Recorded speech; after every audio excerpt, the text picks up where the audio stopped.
Right, we'll move to question time with Senator Brockman. Thank you, Madam President. My question is to the Minister representing the Prime Minister, Senator Wong. Today, we saw thousands of farmers and truckies rallying outside Parliament House, many of whom have travelled up to thousands of kilometres from Western Australia to stand up for their livelihoods, to stand up for their communities, to stand up for their families after the appalling decision of the Albanese government to abolish live sheep exports. Minister, why was the Prime Minister too gutless to face these farmers outside Parliament House and explain why he has legislated to destroy their livelihoods and a successful Australian export industry? Thank you. I'm going to ask for silence before I call the Minister. Minister Wong. Thank you, President, and thank you to Senator Brockman for the question. And Australia is a democracy and people can protest, and people are entitled to come and put their views to our parliament and to do so respectfully. And protests of many shapes and sizes and on different issues have been seen, have been part of our democracy for a very long time. Order, Senator Ruston. I called for order. I reminded senators in this chamber that they needed to listen in silence before I called the minister. That includes you, Senator Ruston. Minister, please continue. Thank you. I understand the Prime Minister did meet with a delegation, and I'm sure I haven't spoken to him about it, but I'm sure that they put their views, and he would have put ours. And our views are that— Order. Order. And Senator Ruston, I believe that your scarf needs to be turned around so it can't be read or taken off. Minister Wong, please continue. Well, people in this democracy can disagree, but do so respectfully, something I might remind Senator Ruston about.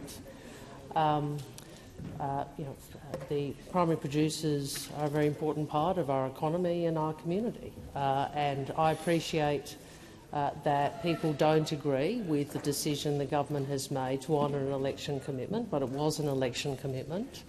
It was an election commitment that has been taken to the Australian people, I think, not on one but two occasions, and we have sought to fulfil that, consistent with the pledges we made to the Australian people. We have given— this was a trade, obviously, that was already declining. This is a trade where we have given a substantial notice of the phase-out and are seeking to assist with an orderly transition by investing $107 million into— Thank you. Senator Brockman, first supplementary. Minister, latest figures show the flocks— beg your pardon. Sorry, Senator Brockman. There was 10 seconds to go. If we can put 10 seconds back on the clock. I have asked— OK, so I'm going to— Senator Brockman, if we set the clock again, I'll ask you to start again on your first supplementary. I would like to finish my answer. Okay, I was sitting down because Senator down. Ruston continues to interject. So just so— So I will— Order. Order. There is a— Order. Do you want to answer? Order across the chamber. There was 10 seconds left on the clock. Minister Wong has indicated she has not finished her contribution. Senator Wong, I invite you to continue for the next 10 seconds. I would make the point that— Senator McGrath. Minister, please continue. That this government has put a very substantial amount into assistance to try and manage an orderly transition and to ensure jobs are in Australia. Thank you, Minister. Senator Brockman, first supplementary. Minister, latest figures show the flock size in Western Australia dropping by 27% in 1 year, with industry experts predicting a 35% decline in lamb Senator numbers. Your government promised more processing in WA to replace live exports. Order. But these numbers clearly show you are destroying the West Australian sheep industry. Minister, can you look those outside the building in the eye, fighting for their future, fighting for the industry that they love, and tell them that the process— Minister Wong. For the senator to finish. My leave. Please finish. Thanks. And tell them that the processors won't also close on the back of declining sheep numbers. Thank you, Senator Brockman. Minister Wong. Thank you for the question, Senator Brockman. Can I make a few points about the size and trajectory of this industry? In 2014-15, 2.1 million sheep were exported by sea at a value of $224 million. In 21-22, 475,000 sheep were exported by sea at a value of $80 million. So over the decade that the Liberals and Nationals were in government, live sheep exports decreased by 144 million and over 1.5 million head. Meanwhile, 1.5 million. So let's remember when those opposite were in government, we saw a reduction in this trade by value and a very substantial reduction by head. So I do respect that this is a difficult transition for those families and producers who have been in this trade for a long time, but this is a trade that has been thank you, Minister. The time under for you in answering decline. has expired. Senator Brockman, second supplementary. The Albanese government has banned the successful live sheep export sector, blocked job-creating mining projects, created chaos in the construction sector and driven up electricity prices for all Australians. Why is the Albanese government prioritising implementation of extreme policies of their friends and allies, the Australian Greens, and not delivering what's best for Australians? Order. Order. Order across the chamber. Senator Watt and Senator McKenzie, that applies to both of you. Minister, please start your question. Thank you, President. Well, I would invite the senator to look at the work we did to reopen China as an export market for our barley exporters. How's those barley exports I would ask the senator to consider, and I would say to the sector, we have had live cattle exports grow by 54%, and we have exports of beef to Indonesia hit a record high in 22-23. I would remind those opposite that we have seen, under the work this government has done, increase in the exports of wine. We have seen some $20 billion of impediments that were in place when we came to government under you, which primarily affected some of the sectors that were included in your question. And we have seen that trade impediments have been removed on all of those sectors other than $1 billion worth as at the time of those impediments being imposed. Thank you, Minister. The time for answering has expired. Senator Marielle Smith. Thank you, President. My question is to the Minister representing the Prime Minister, Minister Wong. In my state of South Australia, parents often tell me how concerned they are over social media and the risk of harm that it's presenting to their children. South Australia has, of course, introduced landmark new laws to protect children and to support parents. Can the minister explain what the Albanese government is doing alongside the South Australian government to keep children safe online? Order. Just a moment, Senator Wong. Senator McKenzie, you need to cover that shirt or remove it. Senator McKenzie, it's a prop. Cover it or remove yourself from the chamber. Order. Order. Order.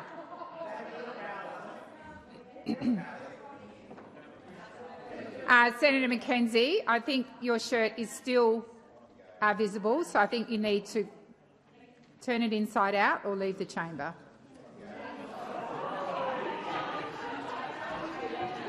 Order. Order.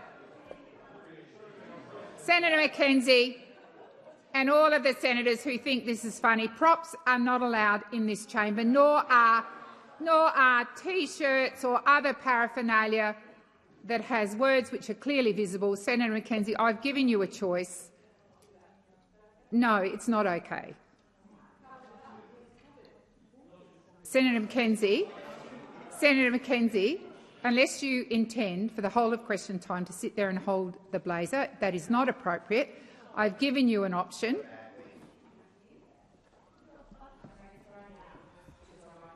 No, I've given you an option.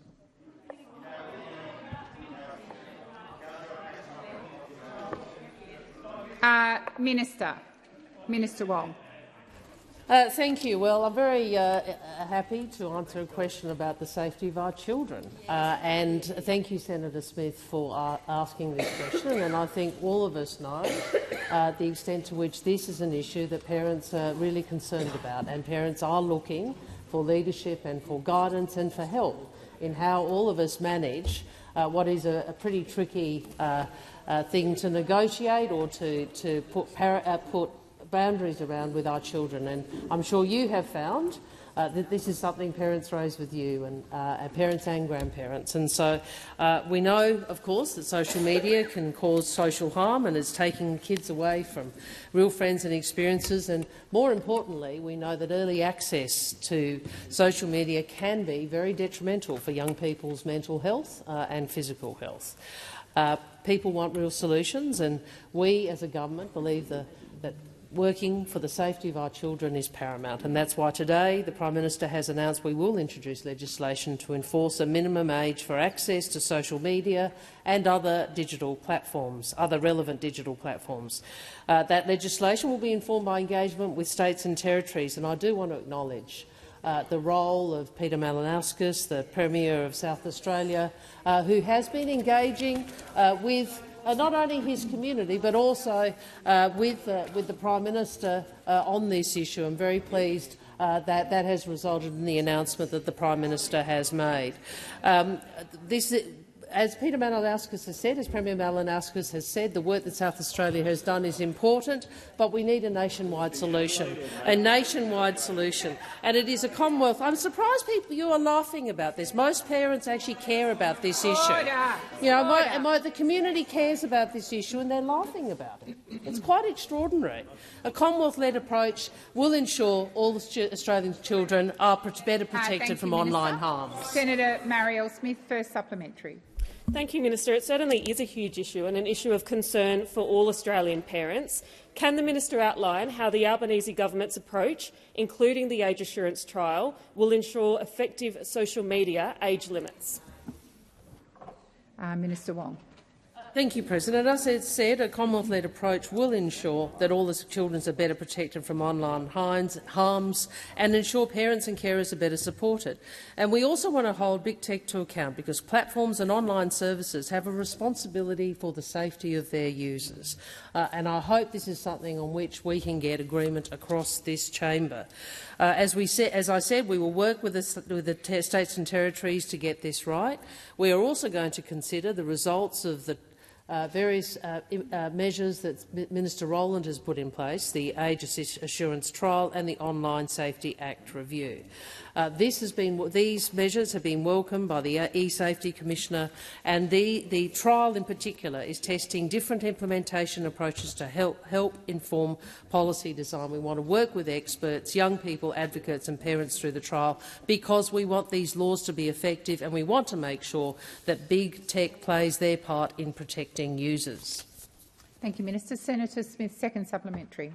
Thank you, Minister, for outlining our government's approach. Can you explain why the Albanese government is taking action on this important issue now?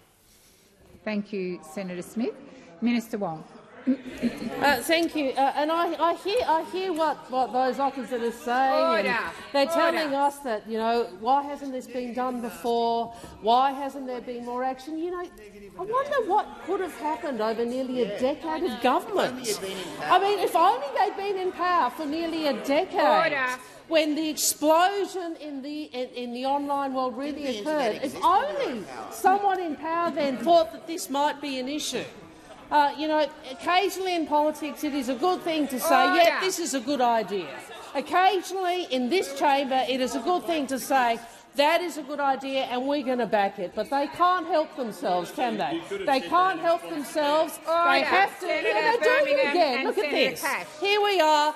Both sides of politics might actually do something about about safety of children, but those opposite just want to get angry about it. Well, we on this side, we want to make sure that protection of our children is paramount, and that is what we will do, and that is what we will legislate.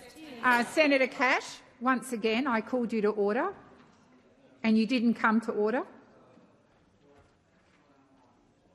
I would ask you to not wilfully continue on when I've called you to order. Senator Davey. My question is to the Minister representing the Minister for Agriculture, Minister Watt. There are thousands of farmers rallying at Parliament House today, devastated by years of the Labor government's anti-farming agenda, which over the last 2 years has scrapped live sheep exports and the ag visa, slapped farmers with a fresh food tax, a truckie tax, a ute tax and a superannuation tax on family farms, forced water buybacks, ballooned electricity bills and cut or delayed regional infrastructure funding. How will the Albanese Labor government policies do anything other than punish regional Australia and the farmers who feed our nation, while further driving up the cost of living for all Australian families? Thank you, Senator Davey. Senator Davey, Senator McCarthy is the repping minister. I note you've put the question to Senator Watt, so it's really up to you. Go to the relevant repping minister. Thank Senator you. McCarthy. Sorry, Senator McCarthy. Thank you, President, and thank you, Senator, for your question. We are concerned, obviously, for all Australians, and that certainly does mean our producers, our farmers right across the country. And we certainly acknowledge the 400 protesters who gathered out there today. As Senator Wong said in her response to the previous, we certainly had. Hey, oi! Order. Senator Wong. They're still going. They're still going. Order. They're still going. Order. Are you unable just to stop? I am saying. Point. Minister, please resume your seat.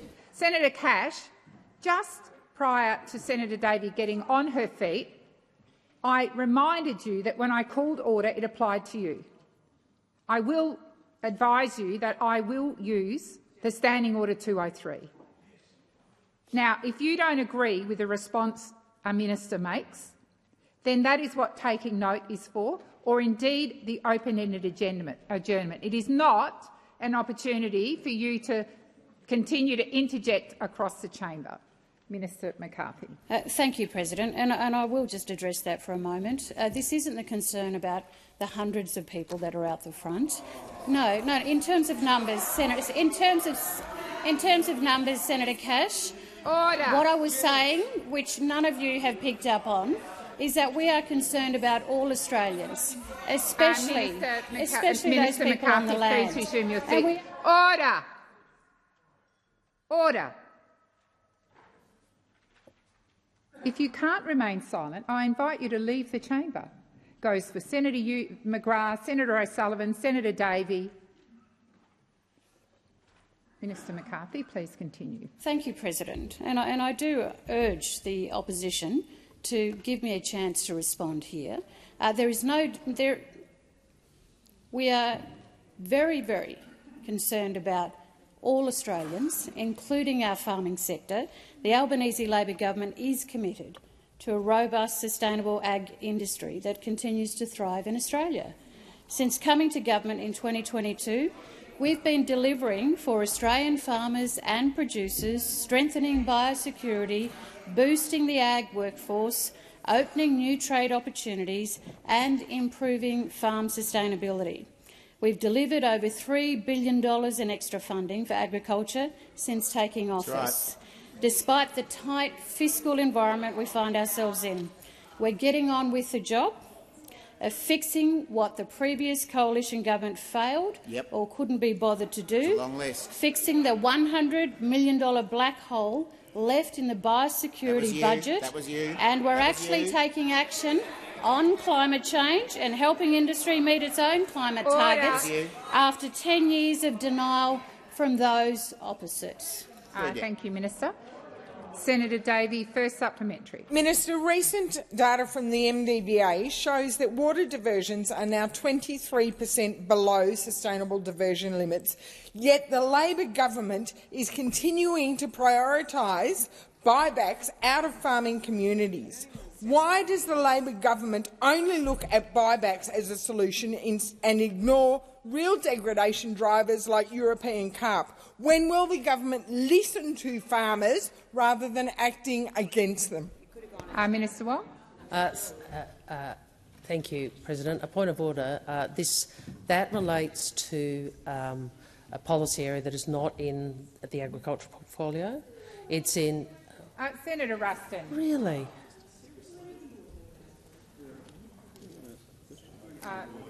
Thank you, Minister. She's Thank very you, Minister upset Wong. today. I think Senator Birmingham also has a point of order. If Well, you finish I don't think. Well, with respect, what I'd ask the senator to consider is if she wants to recast her supplementary question, buybacks are clearly not the responsibility of the agriculture portfolio. Just a moment, Senator Davey. I'll come back to you, Senator Birmingham. Thanks, President. On the point of order, President, Senator Davey's primary question referenced a number of impacts on farming communities, of which she identified water buybacks as one of those impacts in the primary question. This is a supplementary question going into that issue. The idea that water buybacks do not have an impact on the agriculture portfolio is a preposterous idea. They may not be the direct responsibility of the agriculture portfolio, but that is like suggesting that industry policy doesn't impact the Treasury portfolio or a range of other areas where the impacts on industry. I intend to, Senator Wong, I'm intending to respond.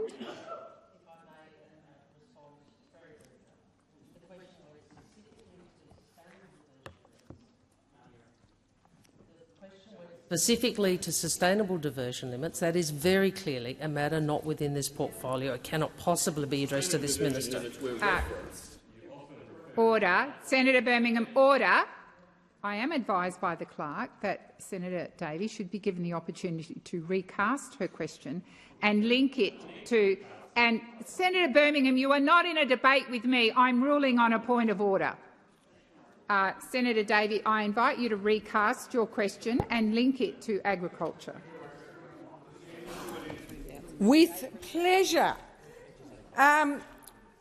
Minister, recent MDBA data shows that irrigation farmers in the Murray-Darling Basin are using well below what has been identified as sustainable diversion limits. Yet your government continues to buy water from them, impacting negatively their communities. Why don't you listen to the farmers and review your policies on how you treat irrigation farmers? Thank you, Senator Davey. Minister McAllister. Thank you, President. Minister McCarthy. Thank you, President. I do believe, as Senator Wong has said, that this part of this question does go to a fellow minister. But please, let me finish. If I may finish, President. If I may finish, I would like to make reference to the question itself in terms of correcting Senator Davey that we aren't just buying. Order. We are not buying back water only. We are funding water infrastructure. Yep.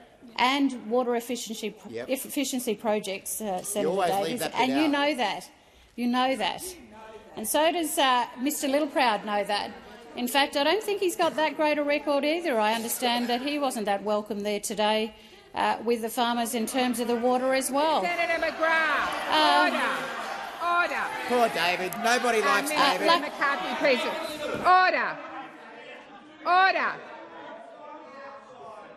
Senator McGrath, I've called you to order 3 times. You ignored me. I remind you as well of Standing Order 203.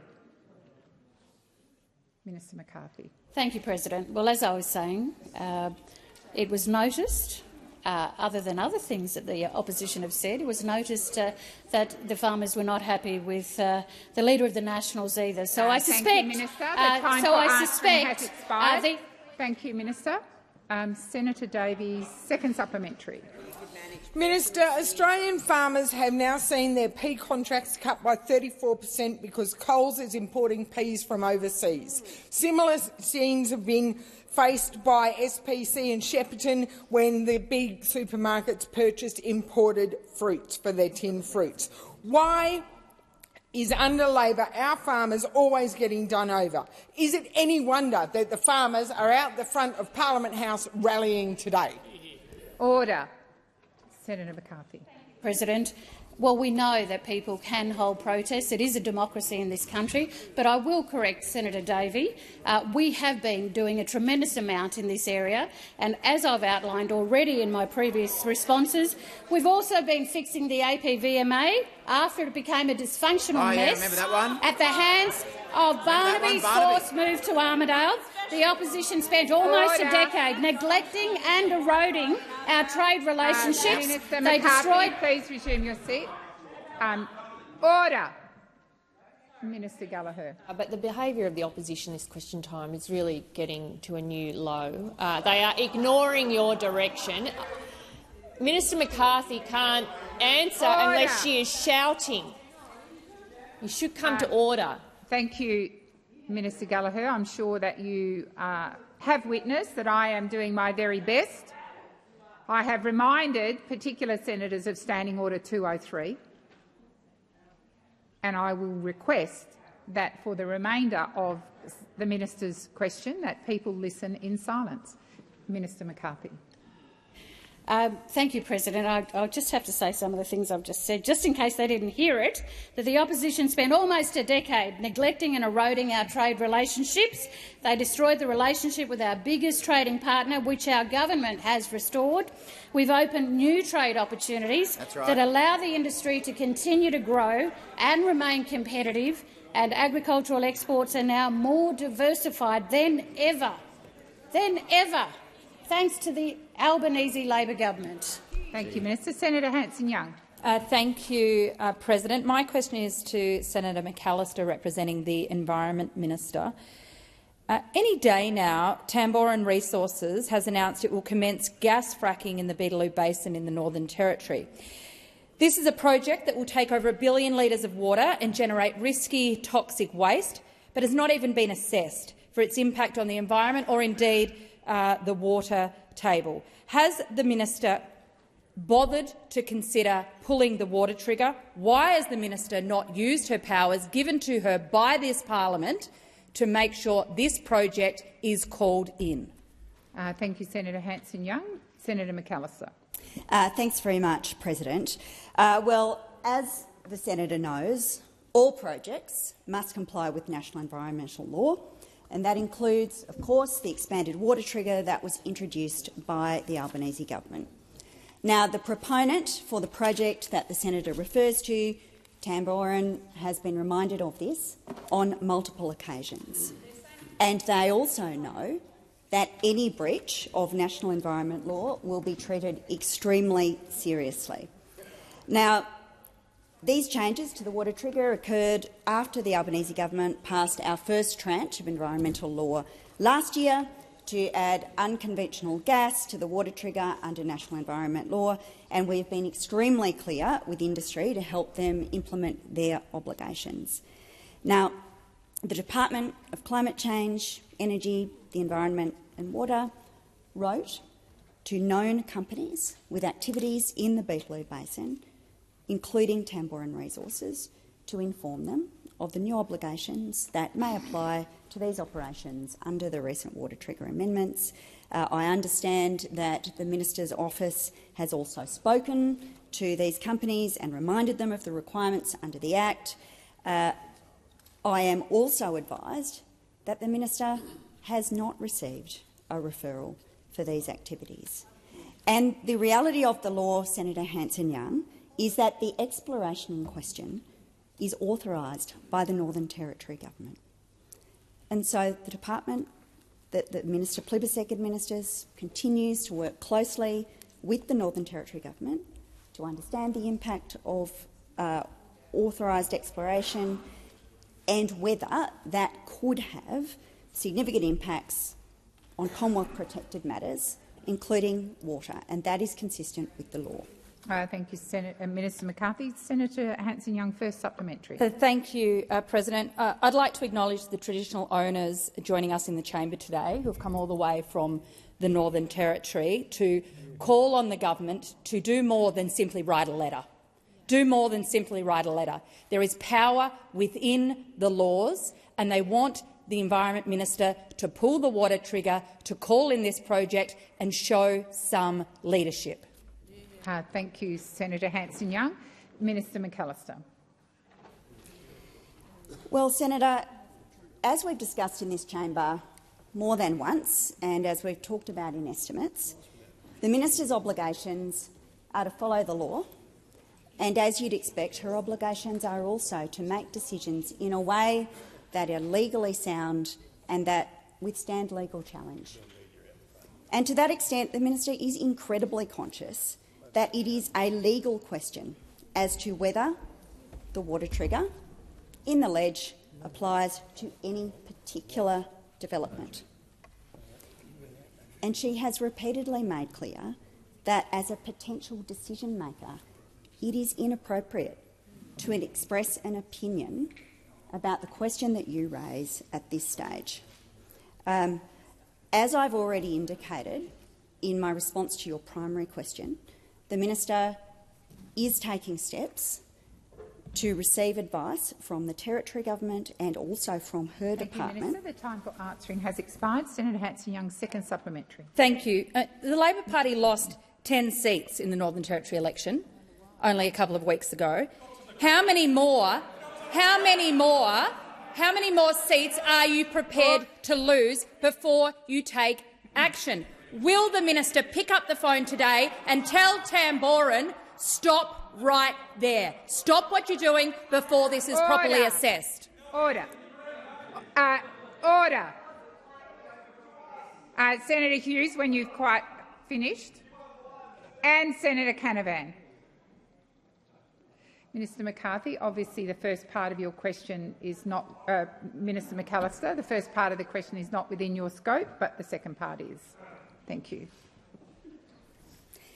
Thanks very much, President. And I acknowledge, of course, that these issues attract very strong interest from community members. And may I particularly acknowledge the elders from the Northern Territory who have travelled here today. And I know that this will be a question that is important to communities. But the question, as you've put it to me, Senator Hanson-Young, asks the minister to take a series of steps without having consideration to the law. In fact, what it more particularly asks the minister to do is to take a series of steps in having regard to a whole set of issues that are not relevant to the questions a minister must consider under the legislation. As I've indicated, the minister has asked her department to provide advice to her to ensure her that all the companies operating in the Beetaloo Basin are complying with their obligations under the Act. Thank you, Minister. Senator Stewart. Thank you, President. My question is to the Minister for Women, Senator Gallagher. The Prime Minister convened National Cabinet last week, bringing together all jurisdictions to work together to address the scourge of gender-based violence. Addressing violence is a priority in both Working for Women, a national strategy for gender equality, and the National Plan to End Violence Against Women and Children. Can the Minister please update the Senate on the outcomes of National Cabinet, and how is the government working to improve the lives of women across Australia? Minister Gallagher. Thank you very much, President. I thank Senator Stewart for the question and for her ongoing commitment to driving gender equality. Indeed, all of the members of the government Senate team in doing that work. Too many women live in fear and too many lives have been stolen. Too many women live with ongoing trauma from their experience of violence in this country. And it's not just women's safety and well-being. Gender-based violence stand in the way of women achieving their potential, including their economic potential. This is why ending gender-based violence has been such a priority for the Albanese Labor government.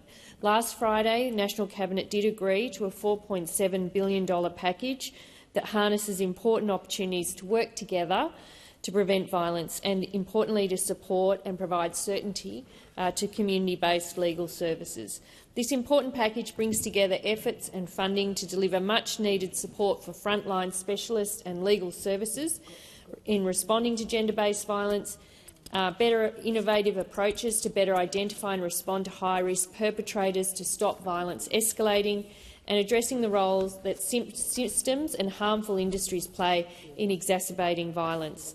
The package includes a range of measures, including $3.9 million for a new national access to justice partnership, including a critical $800 million funding uplift, with a focus on uplifting legal services responding to gender-based violence. For the first time, we will provide ongoing funding certainty beyond the 5-year agreement, so that that sector does have that certainty that's been so badly needed. This is new money. The former government, of course, had left a funding cliff with no funding for these critical services beyond the mid-2025s. We've addressed that cliff and uplifted the funding, and we've also agreed to a new national partnership agreement on family, domestic and sexual violence responses. Senator Stewart, first supplementary. Thank you, Minister. Achieving gender equality relies on women being safe and economically secure. Can you please outline the work the government has done to drive gender equality, including initiatives that are supporting the economic security of women? Minister Gallagher. Thank you very much. I thank Senator Stewart for the supplementary, and it's an important one because we can't look at women's safety in isolation from other areas where we need to address gender inequality. And that's why in our government, when we are going through the budget process, we are assessing every NPP, every new proposal against what it means for women. In this country, we do gender analysis to make sure that we fully understand the implications of those decisions that we're taking. So that helped to inform our revised tax cuts so that more women received more of those tax cuts, and 90% of women being better off. It's informed the decisions we've taken around PPL, to extend PPL and then also to add superannuation to PPL.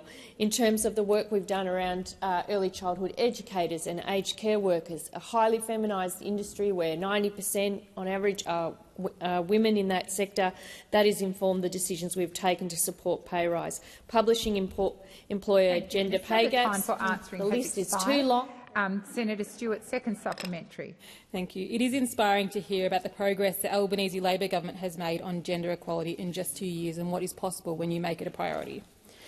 As the first majority women government in Australian political history, it is clear that having women in parliament drives policy change.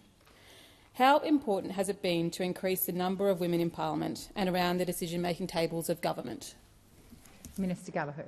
Thank you very much, President. I thank Senator Stewart for that question too, because it is important, having served in a government where I was the only member in the cabinet, to serving in a cabinet now with record-level numbers of women, and serving in a caucus where more women than men are members of that caucus for the first time in Australian political history. I'm very proud, and it does make a difference. 30 years ago, the Labor Party set affirmative action targets, and we're now the government that has 52% women, but 100% supported to making women's lives better and pursuing gender equality. And look over this side and then look over that side. And I've got a message for the Liberal Party, the coalition. You know your big problem? You know your big problem as you drive gender equality is you keep pre-selecting men. That's the problem. It's really easy. You've just got to stop pre-selecting as many men and pre-select a few more women, and then you might get more women in your caucus. Thank you, Minister. The time for answering has expired. Senator David Pocock. Thank you, President. My question is to the Minister representing the Minister for Science and Research, Senator Farrell. Australia's R&D expenditure is just 1.68% of GDP, well below the OECD average of 2.72% and well below the government's own target of 3%. Federal government spending on R&D is the lowest on record, sitting at just 0.17% of GDP, with business expenditure falling to 0.9%. In the federal budget, the government said it will commission a strategic examination of Australia's R&D system, noting that this was almost 4 months ago now. Can the Minister please provide an update on when this review will commence and when the terms of reference will be released? Thank you, Senator Pocock. Minister Farrell. President, and can I thank Senator Pocock for his question on what is a very important issue for this government. You did mention the figure of 1.68%, which was the figure that occurred during the time of the last government, the Liberal coalition government. Of course, the time when this research peaked, of course, was when it was at 2.25%, and that was when the Labor Party was in government. So the Labor Party has a strong record in this area, and of course, as a government, we want a vibrant, growing research and development ecosystem that is going to be particularly significant, Senator Pocock, for the government's program of Future Made in Australia. As you say, we have commissioned a strategic examination of the research and development in Australia. The review will look at the system-wide transformations that can turn our homegrown research and innovation into long-term prosperity and growth, and it will be supported by a panel of eminent experts to guide the government's thinking on research and development. The government has announced, as you said, its intention to undertake an examination of the research and development in Australia in May of this year. I understand that Minister Husic is currently consulting across government, and that will obviously include you, and will have more to say in coming weeks. This examination will be comprehensive and consider what Australia can learn from other countries in this area. The time for answering has expired. Senator Pocock, first supplementary. Thanks, President. Thank you, Minister. The Universities Accord devoted significant time and attention to R&D and recommended that the Australian Government commission a formal strategic cross-portfolio examination of national research funding. Is there a difference in ambition between what the Accord recommended and what the Government is now looking to do with this review? Will this be a high-level whole-of-government review or just a desktop audit? Thank you, Senator Pocock. Minister Farrell. Thank you, President, and thank Senator Pocock for his first supplementary question. I think it should be clear from my first answer, Senator Pocock, that the Albanese government is ambitious in this area. The whole structure behind Future Made in Australia is all about developing our homegrown technologies, our homegrown ideas, so that we can transform those ideas into prosperity.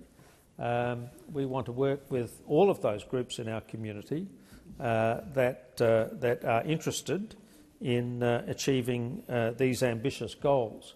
So the short answer to your question, I think, is no. There's no differences there. We are both very ambitious, and of course we are very lucky to have a minister like Minister Husic in this area, who's devoted to achieving the best possible results for our thank you, Minister. research. The time for answering has expired. Senator Pocock, second supplementary. President, and thank you, Minister. Minister, grave concerns have been raised about the impact of the government's proposed cap on international students and what it will have on universities' ability to cross-subsidise more than $7.7 billion on research annually. Will the review take these concerns into consideration? Does the government have a plan to actually fund research at universities in the short term? Thank you, Senator Pocock. Minister Farrell. Well, there's an old saying, Senator Pocock, you don't buy a dog and bark yourself. You heard that one before? Hey? Hey? No, you don't buy a dog and bark yourself. From order across the chamber. From Senator Scarr. Welcome back, Senator Mackenzie. So we've set up, as your first question made clear, Senator Pocock, we've set up a review. It's going to be full of eminent citizens in this country. I don't think there's a link between what we're going to be doing in the research space and what we've been required to do in terms of capping the number of overseas students. I don't think there's a link between. Thank you, Minister. The time for answering has expired. Just before I come to you, Senator Van, I'll welcome our guests. So I draw to the attention of honourable senators the presence in the gallery of a delegation from Malaysia as part of the Canberra Fellowship Program. On behalf of all senators, I wish you a warm welcome to Australia and in particular to the Senate. Senator Van. Thank you, President. And my question is to the Minister representing the Minister for Defence, Senator Wong. Minister, the 2023 Defence Strategic Review, the National Defence Strategy, the Defence Industry Development Strategy, all were at pains to point out that Australia needs the capability to build and maintain long-range strike here in Australia. Can the Minister disclose which companies have been contracted to our organisation that's doing that, GUIO? Thank you, Senator Van. Minister Wong. Thank you, President. If I just on indulgence, just say to our friends from Malaysia, Selamat Datang. It's great to have you here, and we thank you for your friendship. In relation to the Guided Weapons and Explosive Ordnance Program, or GUIO, as it is known, as you know, Senator, the government is very focused on making decisions to keep Australians safe and to create a future made in Australia. And an aspect of that is the delivery of a sovereign guided weapons enterprise.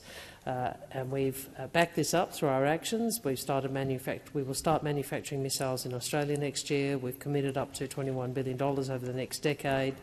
There has been the acquisition of long-range strike weapons, and recently my colleague Senator Conroy announced the government would invest some $850 million to manufacture long-range missiles in Australia in partnership with Kongsberg, I think it's pronounced Kingsburg, but in Kongsberg Defence in Australia. The factory in Newcastle will be able to manufacture both the Joint Strike and Naval Strike missiles, and it will be the first factory outside of Norway to make these missiles. Wong, please resume your seat. Senator Van. Just on a point of order of relevance, I was asking for the key companies that have been contracted to provide weapons to GUIO. Yeah, and I accept that was the question at the end, but you also went to the strategic review and the need for particular weaponry and so on. So the Minister is being relevant to the question, but I'll continue to listen. Thank you, Senator Van. I'm sorry, Senator. I thought this was directly relevant. I'm happy to try and get further information from DPMO if that assists. Mr Conroy has also announced the $142 million to acquire a Joint Strike missile.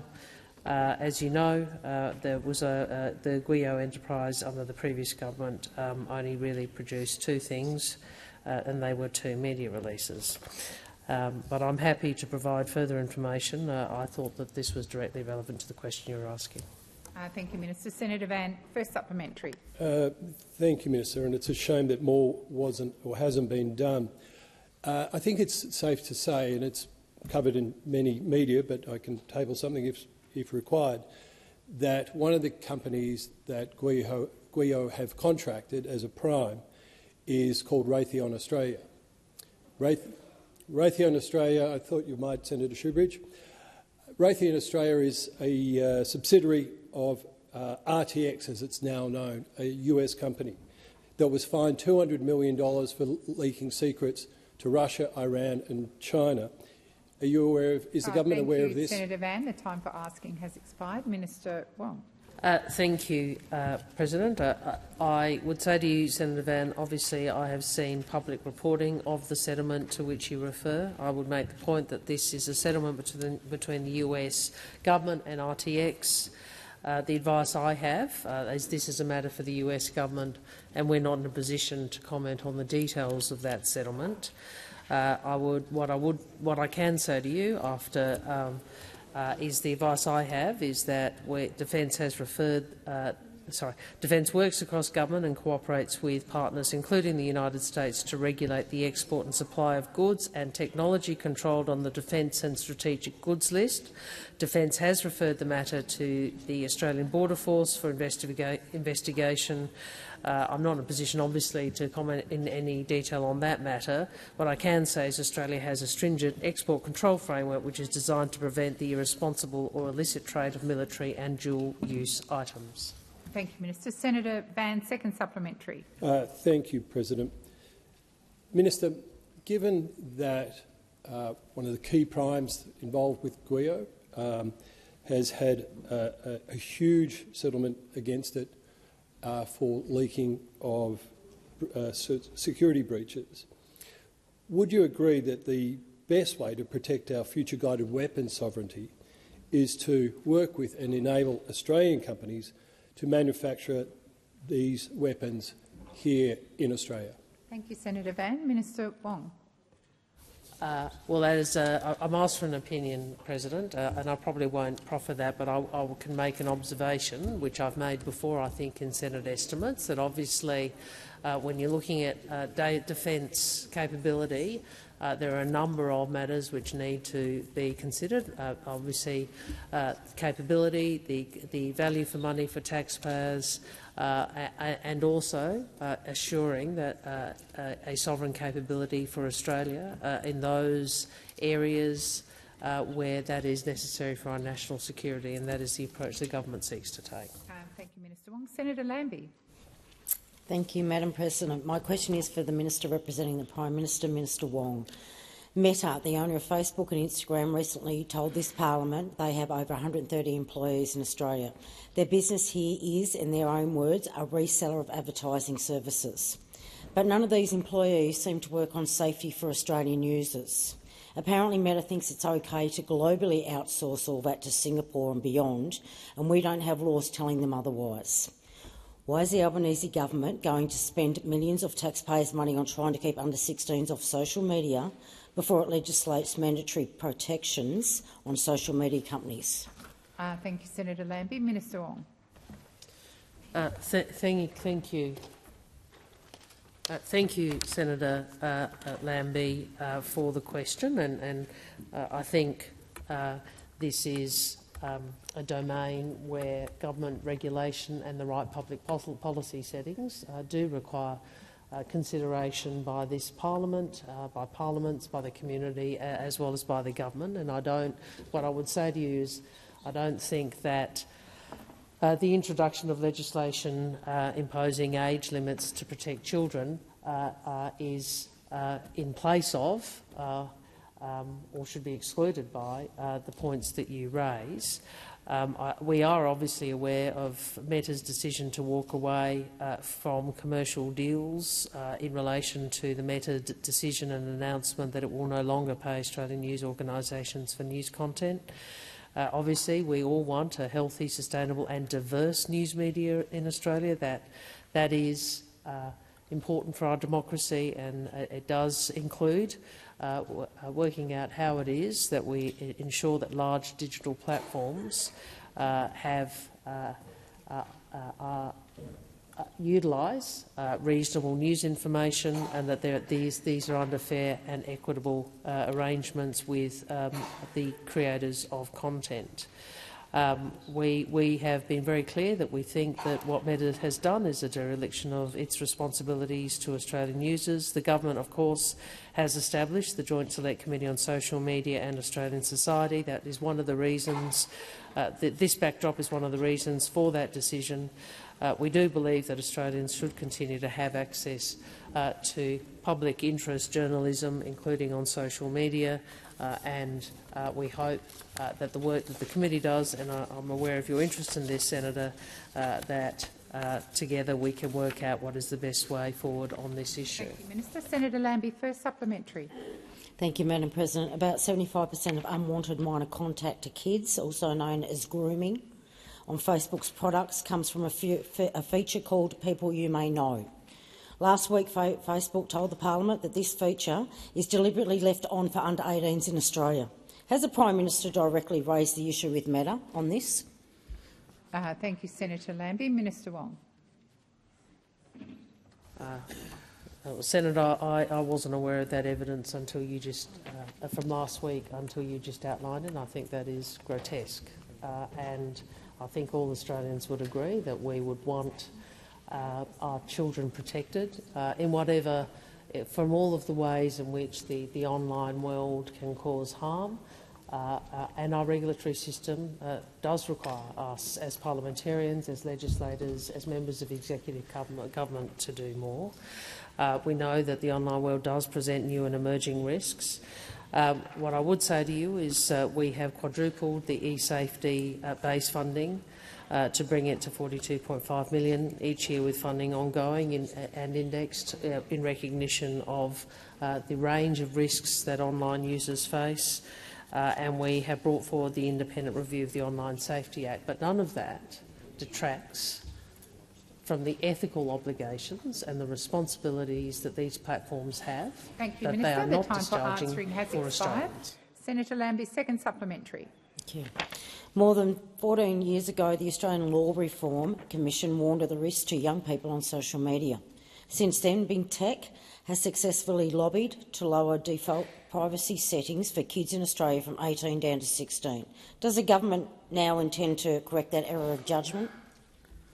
Thank you, Senator Lambie. Minister Wong.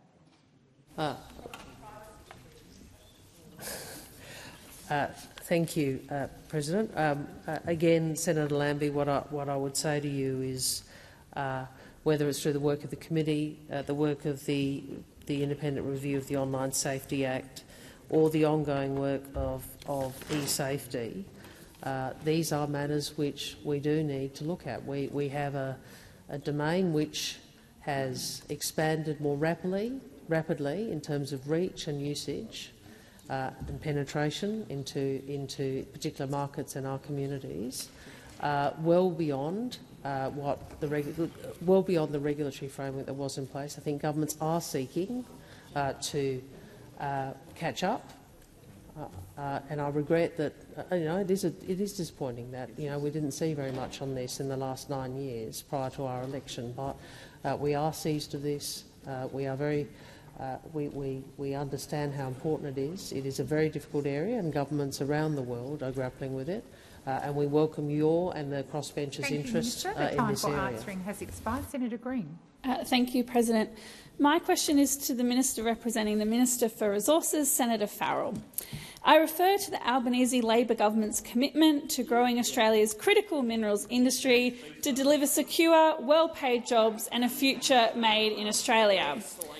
How will the production tax incentive for critical minerals encourage processing onshore, add value to our resources here in Australia and build a strong, resilient economy? Thank you, Senator Green. Minister Farrell. Thank you, President, and thank you, Senator Green. And I know you come from that great resources state of Queensland. No, it'll stay great. Don't you worry. As this side of the chamber understands, the road to net zero is paved with Australian resources. Resources not only extracted in Australia, but processed locally to create secure jobs and open up more pathways for skills and training. And that includes critical minerals, an apt name given how critical they are to renewable technologies like solar panels and electric vehicles. Look, why don't you solve your own problems with your former leader of the opposition in South Australia, Senator? Why don't you focus on him rather than interfering with me? That's why. No, I know you're embarrassed by it. That's why the Labor Party announced the production tax incentive. For critical minerals, that's very unfair. I think you should withdraw that. For tax incentives for critical minerals as part of the most significant budget for the resources sector in a generation. It's a foolproof, no-risk approach to grow our critical minerals industry, strengthen supply chains and create well-paid jobs in the regions. Modelling shows that building downstream critical minerals processing could generate $70 billion in GDP and create an additional 143 jobs by 2040. Has expired. Senator Green, first supplementary. Thanks, President, and thank you, Minister, for outlining how the Albanese Labor government will grow our critical minerals industry to create secure jobs and capitalise on the transition to net zero as we deliver a future made in Australia. Who is supportive of the production tax incentive and the boost it will deliver to the critical minerals projects across the country? Thank you, Senator Green. Minister Farrell. Thank you, President, and thank Senator Green for her first supplementary question. The Albanese Labor government's production tax incentive isn't just supported by the resources sector, it was developed in consultation with them. And it's no wonder that the WA Nationals are supportive, and that includes the Nationals candidate for Bullwinkle, Mia Davies, who has she has welcomed downstream incentives. The leader of the WA Nationals, Shane Love, has said it is essential not just for Western Australia and not just for Australia, but for the Western world to pursue production tax incentives like this. And it's not just the Nationals. Chalice Mining, who are developing a mining project in the Bullwinkle electorate, have hailed Labor's budget as providing crucial support to critical minerals. Thank you, Minister. Senator Green, second supplementary. Thanks, President, and thank you, Minister, for outlining why the sector supports the Albanese Labor government's production tax incentive for critical minerals to create secure jobs and encourage processing onshore. Minister, what is standing in the way of Labor's future made in Australia and our production tax credits, and what is at risk if future made in Australia isn't implemented? Thank you, Senator Green. Minister Farrell. Thank you, President, and thank Senator Green for her second supplementary question. You don't have to look further than those opposite to see what's standing in the way of the production tax incentive for critical minerals. The Coalition opposed it within minutes of budget night and labelled it corporate welfare for billionaires. Well, the future—that's what they did, yep. Well, the Future Made in Australia legislation has now passed the House, with 45 Liberals and Nationals speaking against the bill and refusing to support the production tax incentive. The 5 Liberal senators from Western Australia will have an opportunity to speak on this legislation, and I'm looking forward to you, Senator Brockman, and your colleagues supporting our production tax incentives. Minister Wong. President, I ask that further questions be placed on notice.